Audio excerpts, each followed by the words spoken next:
The wine glass didn't break when it slipped from my hand. It just bounced once on the hardwood and rolled under the table like nothing happened. Kind of poetic, really, everything shattering, but staying whole just long enough to keep up appearances. There were 14 people at that Christmas dinner. 14 mouths chewing, talking, laughing. 14 forks scraping porcelain plates. And not a single one of them looked up when Renlee said it. Some people aren't worth calling Dad. She didn't shout. Didn't even smile. She said it like she was reading off a grocery list, calm, casual, rehearsed. I was mid-slice into the honey-glazed ham I'd spent 4 hours prepping, the smell of cloves and orange zest still filling the room like some cruel joke. No one choked. No one gasped. Her cousin chuckled. Her grandmother adjusted her earrings. Clorinda didn't even blink. I sat down slowly, placed the carving knife beside the plate, and looked at the garland-wrapped chandelier above the table. The lights twinkled. I nodded like I understood. Then I stood up and walked away, not just from the dinner, but from the 6 years of pretending that loving someone automatically meant being loved in return. Upstairs, the attic creaked as I pulled down the ladder. I hadn't been up there since summer. It still smelled like insulation and dust and the forgotten cardboard past. That's where the gifts were. Everything I had spent weeks curating, wrapping, personalizing.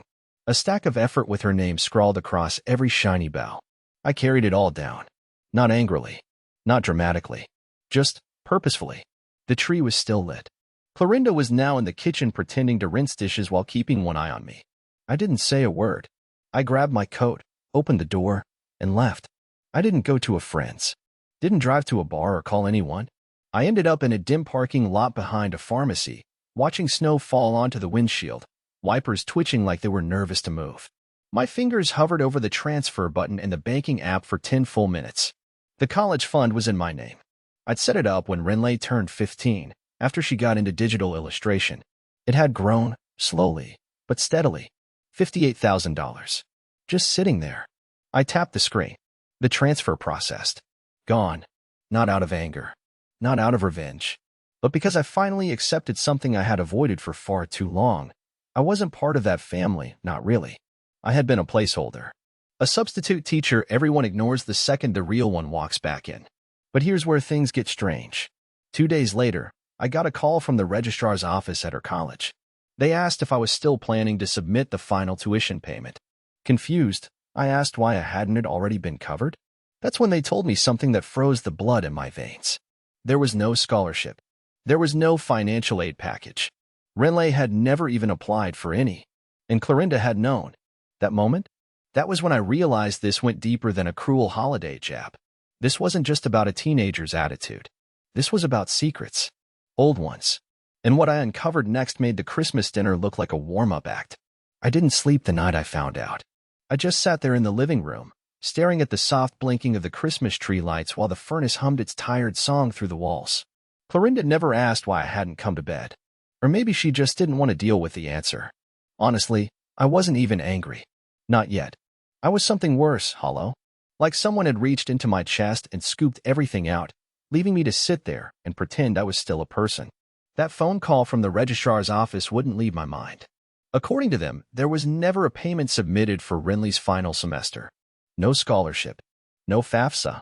No backup plan. Nothing. I had assumed, like an idiot, that Clorinda and Renlee had everything coordinated and in place. After all, I'd handed them access to everything they needed. Clorinda had the account information. She'd nodded along while I explained the transfers, the deadlines, the tax benefits. She told me, "You're such a good man for doing this, Norwood." I remember those exact words. I replayed them in my head for hours. Like they were a line in a script I had failed to realize was part of someone else's performance. It was 4:03 a.m. when I opened Clorinda's laptop. I knew her password. It was the name of her first cat and the year her mother died. She told me once, in passing, like a fun fact over coffee. She never thought I'd remember. The screen lit up, and I opened her email. I didn't even know what I was looking for, just anything to make sense of this. And then I found it. A chain of messages between Clorinda and someone named Devin H., starting 3 years ago and continuing all the way up to last week.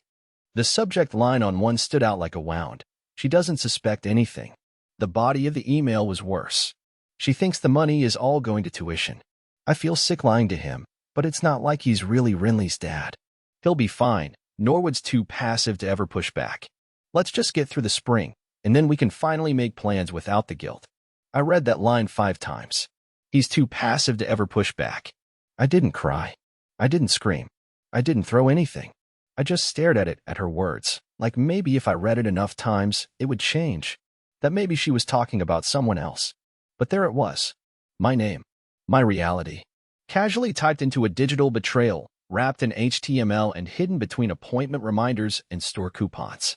I clicked back through older messages. Devin wasn't a stranger. He was someone she had introduced me to as a family friend, one of those vague titles people use to sanitize what they don't want to explain. He had come to our house, eaten at our table, talked sports with me during Thanksgiving like he wasn't secretly holding my wife's hand when I left the room to grab dessert. One message from a year ago read, "Don't worry about him. He's more useful than harmful. Once Renly's done with school, we'll figure out the next step. I hate keeping you a secret, but he'd fall apart if I left him now." That's when I realized I wasn't even part of the equation. I was the placeholder, the financier, the emotional punching bag who stuck around because he didn't know how not to. The lies weren't just about the money. They were about me, my entire place in the life I thought I was building. Clorinda hadn't stayed with me because she loved me. She stayed because I was predictable, obedient, and didn't ask for much. And the college fund? That wasn't even for Renly's future. The money had been funneled elsewhere, to private accounts I didn't have access to, used for vacations I never knew they took together, expenses they wrote off as school-related, but had nothing to do with education at all. And yet I still couldn't move. Not out of shock. Not even out of grief. I just felt stupid. Like I had walked into a room where everyone had already been laughing at me, and now I was the last one to get the joke. But the real punchline? It hadn't even landed yet. Because later that morning, after Clorinda had gone out for errands, I got a knock at the door. A courier. No words, just a manila envelope, no return address. Inside, a printed photograph of Renly and Devin, holding hands, at a beach resort. From 3 months ago, while I thought she was at a student art residency in Vermont. They weren't just hiding money from me. They were hiding something much darker. And I had just begun to dig. I stared at that photo longer than I want to admit. Devin's hand was on Renly's back, just above the waist, fingers slightly curled like they were used to being there. She was smiling. No, she was glowing. Sun-kissed, barefoot, holding a tropical drink in one hand and his arm in the other. They weren't standing apart, like family or friends. They weren't even trying to hide it. The intimacy was plain obvious to anyone with eyes. And in that moment, my brain did something I wasn't prepared for. It tried to explain it away. Maybe it was old. Maybe it was photoshopped. Maybe it was just a weird angle. Maybe they were hugging after a celebration. Maybe. That's what happens when your entire world has been built on assumptions. Your mind panics and races for a plausible lie before it ever dares to face the awful truth. But the date was printed in the corner of the photo. September 17th. I remember September 17th. I remember because that was the day Renly called me from Vermont, in tears, telling me she was overwhelmed, exhausted, and needed help booking a return flight. I had wired her $600 that night, thinking I was saving her from some stressful art retreat. She thanked me. She even called me Nor. Only Clorinda and Renly ever called me that. It used to feel like a name full of warmth. Now it sounded like a scam.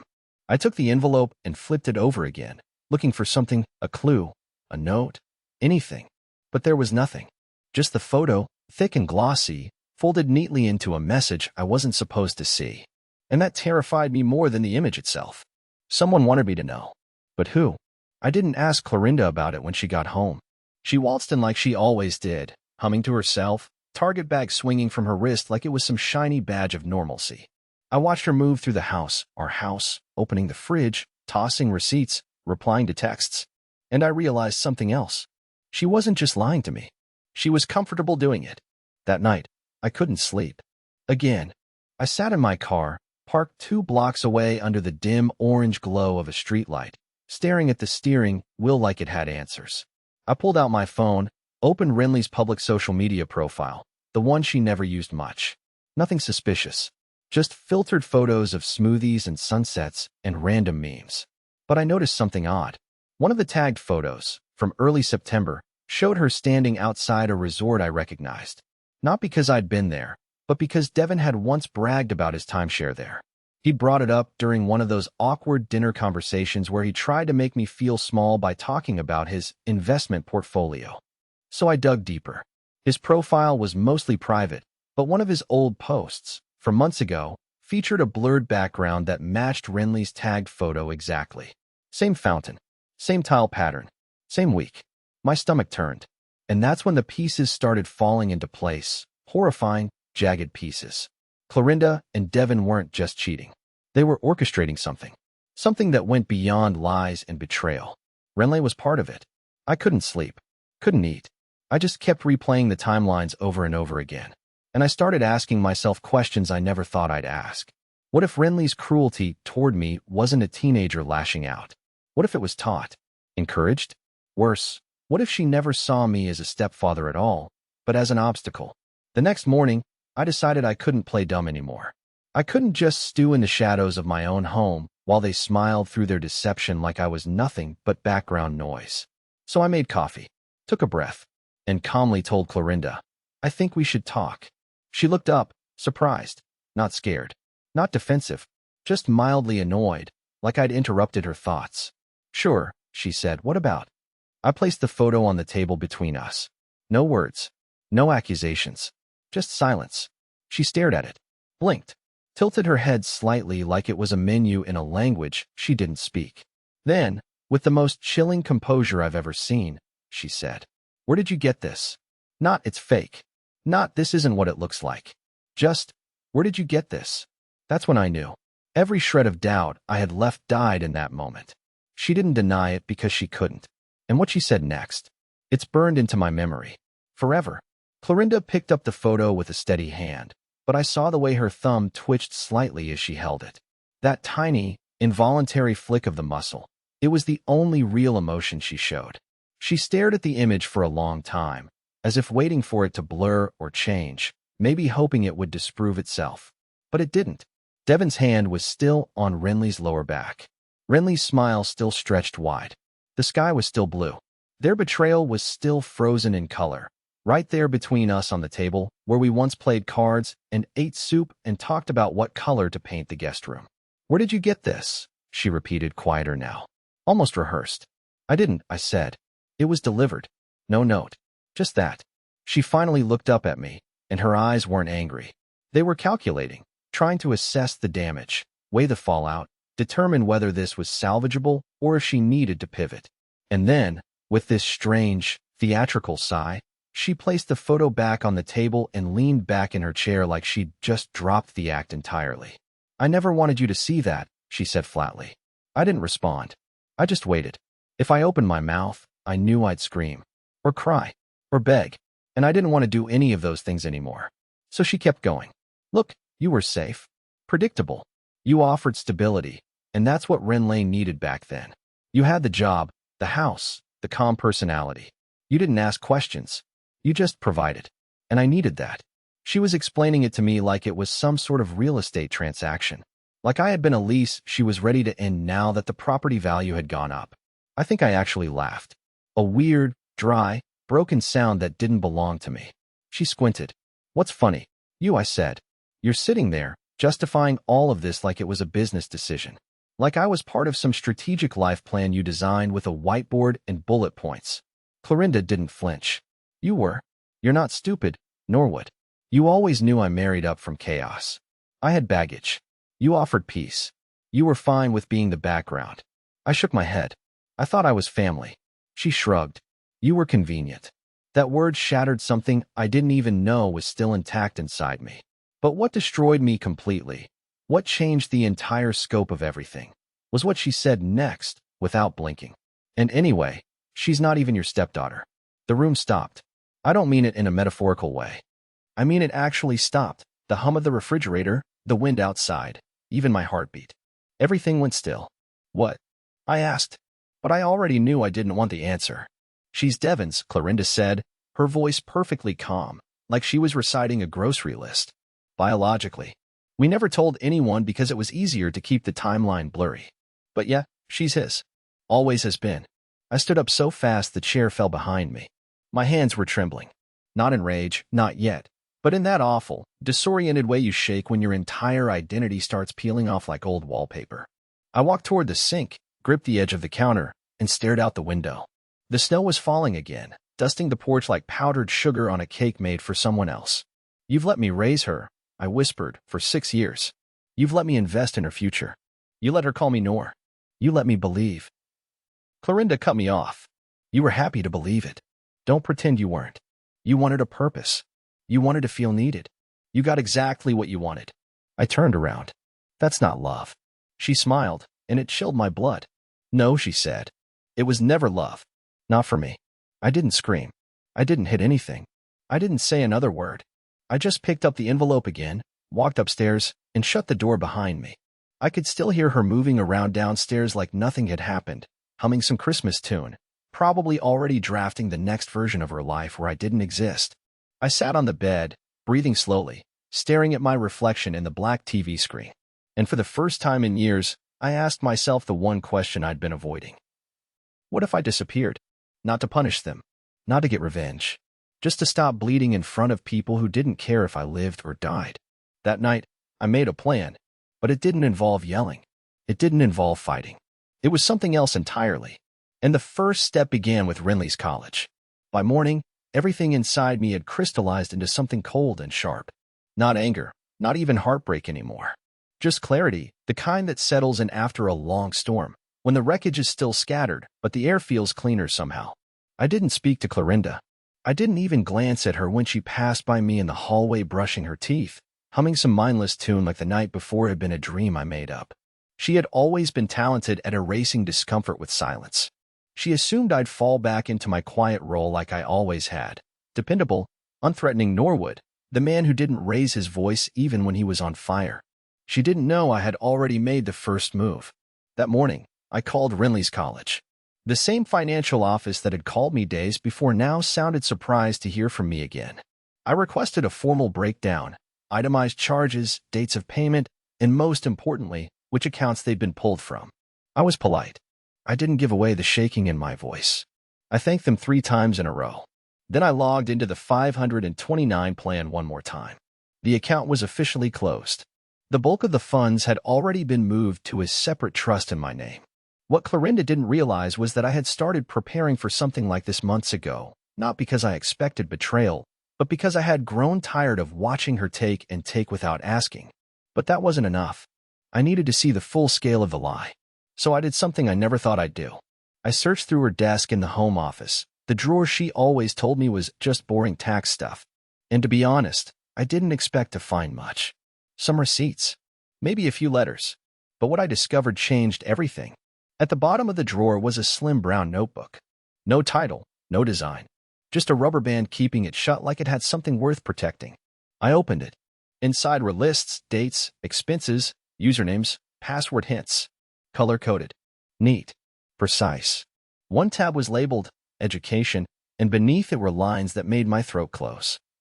Payment from Nor, April 16th, $3,200, cover story, residency. Transferred to Devon, 5/3, $1,800, reimbursed through app account. Retreat flight covered by Nor, refund sent to Clara's card. They had been documenting it like a business, tracking the siphoning of my money with brutal efficiency. Renly's name was everywhere, but not in the context of education. Instead, she was listed under things like Devon's travel partner, artist retreat guest, and in one horrifying note, spa weekend/post-final surprise, make Nor think it's a reward for grades. They hadn't just lied. They had engineered a system. A working, running machine where I was the power source, and they all ran their vacations, secrets, and schemes off of it. I flipped further into the notebook, and that's when I saw the part one wasn't ready for. It was a list of names. Men's names. With dates. Locations. Some had check marks. Some had stars. Devon was one of them, underlined 3 times. But there were others. I counted 7. 7 men, spread over 6 years. Each one tied to a place I vaguely remembered Clorinda saying she was visiting for a conference or reconnecting with an old college friend. It hit me like a freight train. I had never been the only one. Not even close. I was just the one dumb enough to hang around the longest. And then, scribbled at the bottom of one page, in faded ink, was a short sentence that made my spine go cold. If things collapse with Nor, Devin will support the transition. Backup plan, custody leverage, house under his name. They weren't just betraying me. They were planning my replacement like it was a job vacancy. I felt dizzy. I sat back in the chair, notebook in hand, surrounded by the stench of ink, betrayal, and a marriage that had long been dead without my knowledge. I thought about the Christmas table again, Renly's words, everyone laughing, the way no one came to my defense. I had been playing the fool in a show they sold tickets to. And now, I had the script in my hands. That evening, I didn't say a word. Clorinda cooked dinner like nothing had changed. Renly was still away, supposedly at school, but every time my phone buzzed, I flinched, half expecting another delivery, another photo, another piece of evidence someone in the shadows had sent to pull back the curtain on what I thought was my life. At 11:42 p.m., as I sat in the garage pretending to tinker with an old box of cords just to be alone, a text came through. No name. Just a number I didn't recognize. Check the backseat of her car. Passenger side. No punctuation. No emojis. Just that. I nearly dropped my phone. I waited 20 minutes. Made sure Clorinda was upstairs. Then I slipped out the back door, barefoot on the cold stone walkway, and crept toward her SUV parked by the side of the house. The air was crisp. The world silent except for the wind brushing through the trees. I opened the passenger side door. Tucked underneath the seat was a padded envelope, not sealed, but folded closed. Inside? A burner phone. 2 receipts. 1 room keycard. And a Polaroid photo, fresh, unfiltered, raw. Clorinda and a man I didn't recognize. In a hotel room. Her shirt undone. His hand around her wrist. And a date stamp from last week. She hadn't even paused the game. But the text didn't just give me the next clue. It confirmed something else. Someone on the inside wanted this to fall apart. And I was going to find out who. I stood there in the dark beside her SUV, wind pressing against my back like it wanted to push me forward into something I wasn't ready for.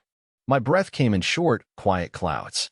The envelope felt heavier than it should have, like every item inside was soaked with weight I hadn't calculated yet. I turned the burner phone over in my hand. It was old, basic. No passcode. No fingerprint. The screen flickered to life as soon as I pressed the side button. 12 photos. 5 saved text threads. 3 voicemails. The photos were all of Clorinda. Not just selfies. Not playful moments. These were snapshots from hotel rooms, parking lots, lounges. Different clothes. Different men. Different expressions, but the same underlying message in each. She was comfortable. She was intentional. These weren't stolen moments. They were scheduled ones. Posed. Participatory. I clicked through them, each one stripping another layer off my delusions. She was never mine. Not in the quiet, unspoken way I thought she was. I had married the idea of her, the version that only existed when the lights were dim, and I wasn't paying attention. The real Clorinda was calculated, curated, always 2 steps ahead. Then I opened the saved messages. The most recent thread was from a number labeled D2. I didn't know who that was. The messages were brief, coded in a way that probably made sense to them, but now seemed like a breadcrumb trail through years of deceit. D2, room 314. Same time. Nur out. Clorinda, yes. He never notices. D2, you sure? Clorinda, trust me. He's useless when it counts. Useless. That word kept coming up in my story. In her emails. In her expressions. In the smirks she gave me when I asked too many questions or forgot to pick up oat milk. But this wasn't just humiliation. It was orchestration. One voicemail stood out. The file was dated 2 weeks before Christmas. I hesitated, my finger hovering over the play icon like it might bite me. Then I pressed it. Devin's voice. Unmistakable. Look, she's getting suspicious. If Renly keeps slipping up, this whole thing's gonna blow up in our faces. You said you were handling it. You said Norwood was still in the dark.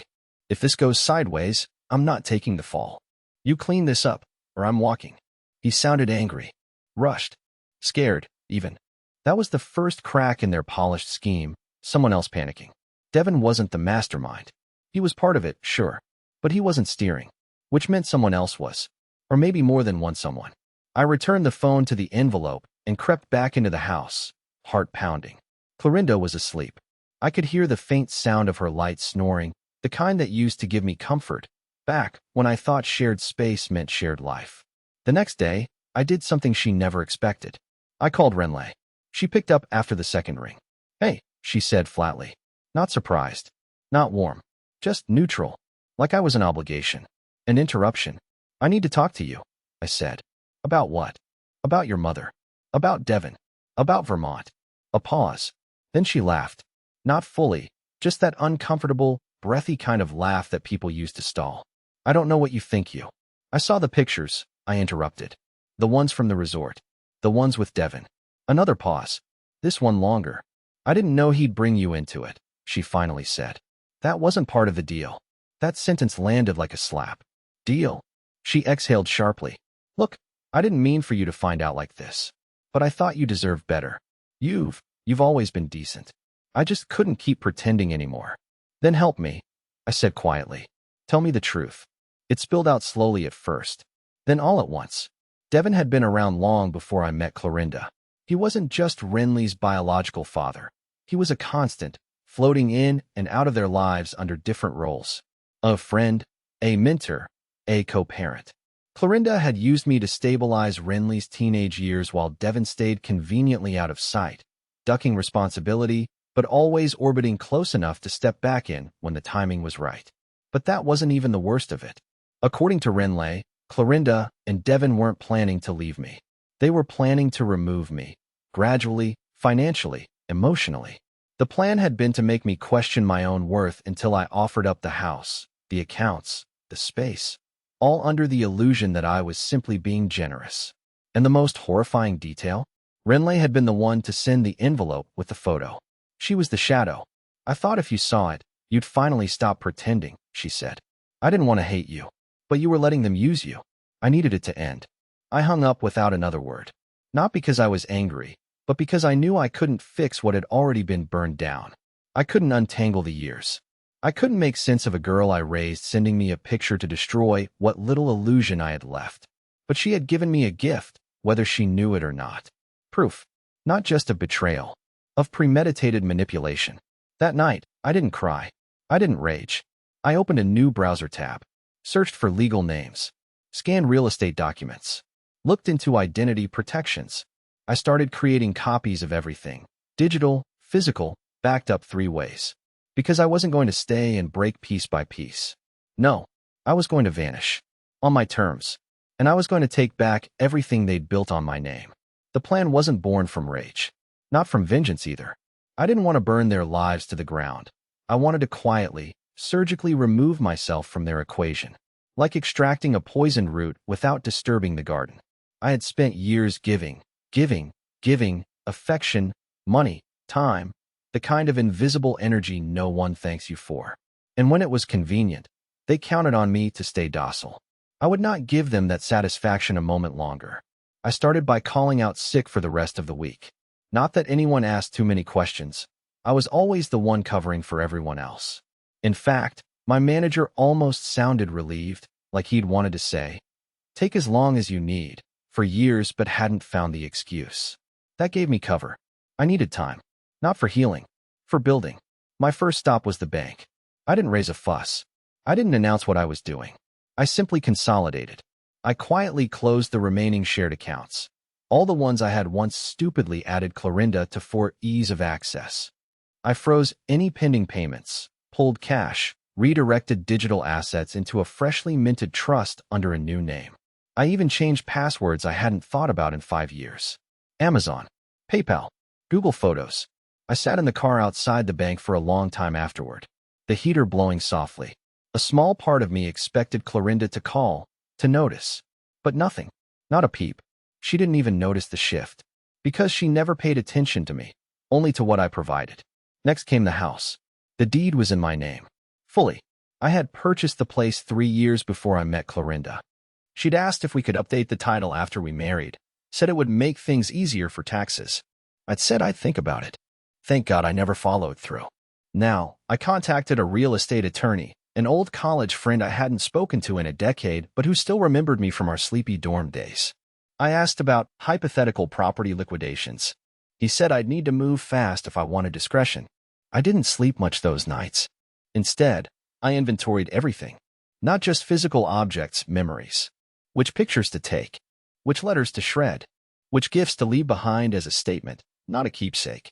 It felt like preparing to move out of my own life. But strangely, it wasn't grief that consumed me. It was relief. Each step toward the door felt like shedding soaked clothes after a storm. But then came the moment I'd been dreading. Rinley came home. I heard the door open one afternoon while I was in the garage organizing files into cardboard boxes. She shouted, "Hey," like nothing had happened. Like we hadn't spoken days earlier about the deliberate collapse of my life. When I came inside, she was in the kitchen eating cereal, scrolling through her phone like we were roommates, not broken fragments of a fabricated family. She looked up once, registered my face, then backed down. "How was Vermont?" I asked. She paused, mid-chew. "Wet," she said. Then she smirked. Not out of cruelty, I think, but out of resignation. There was no point pretending anymore. So I asked her something I hadn't asked in years. "Why did you do it?" She looked at me carefully, slowly, like she was trying to decide whether honesty was worth it. Then she shrugged. "Because I could. That's all. No apology. No deflection. No teary confession. Just pure, unfiltered truth." I nodded. Not because I accepted it, but because I believed her. I didn't speak another word to her after that. The final step was the phone. One night, while Clorinda showered upstairs, humming off-key to that same annoying playlist she always played, I packed a travel bag. Not with clothes. With essentials. My laptop. A hard drive. Birth certificate. Passport. Cash. The old burner phone. One photo, the only real one, of me and my mother, taken years ago before her Alzheimer's erased my name. Then I did something even colder than everything they had done to me. I walked into the living room, took down the Christmas stockings, removed mine, and filled the others, Renly's, Clorinda's, with copies of what I'd found. Printouts of emails, bank statements, the photo from the beach, the voice transcription from Devon's call, a sticky note that simply said, "No need to call. I won't be around to pick up." Then I turned off my phone, removed the SIM card, snapped it in half, and flushed it. When morning came, I was already gone. I had rented a car using a corporate ID I'd never told Clorinda about. Drove 2 states away. Booked a short-term apartment under a name from a license I'd kept after a job in Wyoming. The walls were bare, the couch was hard, and the air smelled like bleach and dust. But for the first time in years, no one expected anything from me. And I liked it. I wasn't gone forever. Not yet. I still had one last move left to make, something they would never expect. Something that would change how they talked about me in whispers when I wasn't around. Because silence wasn't enough anymore. They had erased me in pieces. Now, I was going to disappear all at once. The first few mornings in that nameless apartment were painfully quiet. Not the kind of quiet you enjoy, like peaceful snow falling outside a cabin window. It was emptier than that. The fridge made a lonely humming sound. The neighbors stomped around above me at odd hours. The bed creaked when I rolled over, reminding me I was alone, truly alone for the first time in years. And yet, it felt like breathing for the first time. The world didn't fall apart without them. In fact, it slowed down. Meals didn't have to be cooked on time. No one drained my accounts while smiling at me across the table. No one rolled their eyes when I asked questions. I began to remember who I was before I tried to become what everyone else needed. For the first few weeks, I just let myself exist. I walked through city parks. I read books I hadn't touched in a decade. I sat in a cafe and drank black coffee while watching strangers laugh and talk like life didn't break sometimes. Slowly, the shaking in my hands stopped. The dreams got less chaotic. And one day, I looked in the mirror and didn't hate the man I saw anymore. But I wasn't done. I still had one final step to take. A few days after I disappeared, I sent a single envelope. No return address. Inside, I included a notarized letter confirming the sale of the house. It was legal, finalized, and already done. The proceeds had been divided, a portion transferred to my new private account, the rest donated anonymously to a scholarship fund in Rinley's name. Not for her, but for kids who didn't grow up with safety, who needed someone to believe in them. There was a note, too, just a short line on the back of the closing statement. I was never useless. You just didn't know how to value quiet strength. I didn't hear back, and I didn't expect to. Clorinda tried reaching out once, through my old job. Left a message with HR. Said she was worried and wanted closure. But I'd already left that position, moved on, left no trace. I wasn't running anymore. I was rebuilding. It's been over a year now. I live in a small town up north. I rent a modest apartment above a bookstore owned by an elderly couple who call me Mr. Noor and feed me leftover pastries when the day is slow. I've started working again, fixing things, tinkering with old tech, helping local businesses get their systems running. I get paid in cash sometimes, other times in conversation and favors. It's enough. But more importantly, I've found peace. Real peace. I've even started writing. This story? It's part of something bigger I'm putting together. Not to shame them, not to seek sympathy, but to show people like me, quiet men, overlooked men, that walking away isn't weakness. It's survival. And sometimes, it's the strongest thing you'll ever do. I never got the family I thought I had, but I got something else. Myself.